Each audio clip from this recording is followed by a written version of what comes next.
this LED stand problem, we have opened Ansys Workbench once again, and I'm going to drag the static structural analysis system onto the project schematic, and once I have dragged it to the project schematic, I'm going to define the engineering data or material. So I'm going to double click on the engineering data, and here I'm going to add a new material which is nothing but ABS plastic.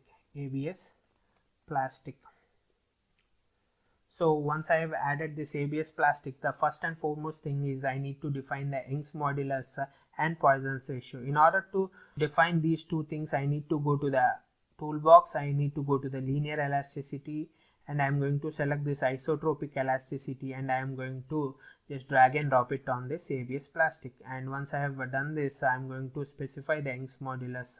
Here the units are pascals, but the units in which the problem has been specified is in GPA. I am going to convert this GPA into pascals by just multiplying 2.62 into 10 to the power of 9.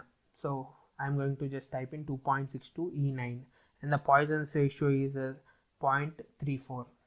So as I have told you in the introduction to static structural analysis, in the properties, what are all the properties that are needed to be defined for this static analysis?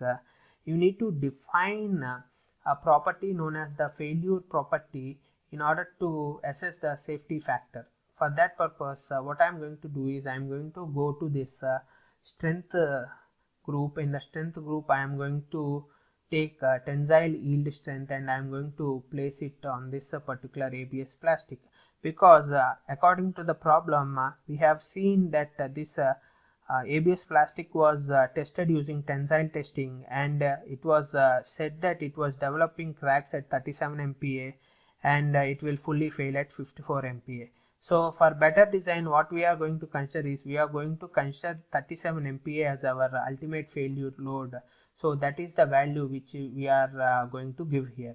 So I'm going to change this particular units from Pascal to MPa, and I'm going to just enter 37 MPa, 37 value, and I'm going to press enter. In the previous two examples, we haven't specified this yield limits or strength limits, because we haven't performed any analysis like a safety factor of safety analysis on those problems. We just wanted to find out the deflection and the stresses, but here we just want to perform factor of safety analysis, and we also have to fully define whether our design is going to fail due to stresses or deformation. So once I have given this particular value, what I am going to do is I am just going to close this particular engineering data, and now I am going to just right click on the geometry cell.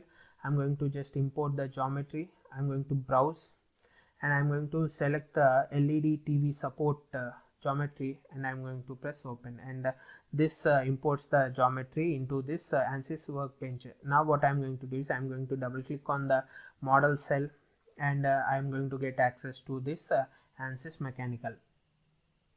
See, once I get access to this particular model, the first and foremost thing is I will check for the units, whether the units specified are the units which I want, or otherwise I can change it from here.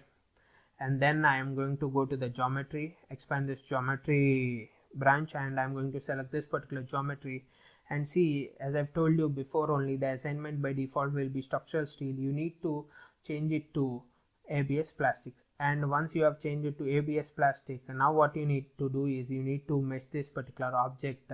So I'm going to leave the meshing options to default, and I'm just going to right click and say generate mesh. So I have generated the mesh. So for now what I'm going to do is I'm going to leave this mesh like this, and I'm going to solve the problem. Then as we have generated the mesh, the next thing we need to do is we need to apply the loads as well as boundary conditions to solve this particular problem. That is the thing we are going to do in the next lecture.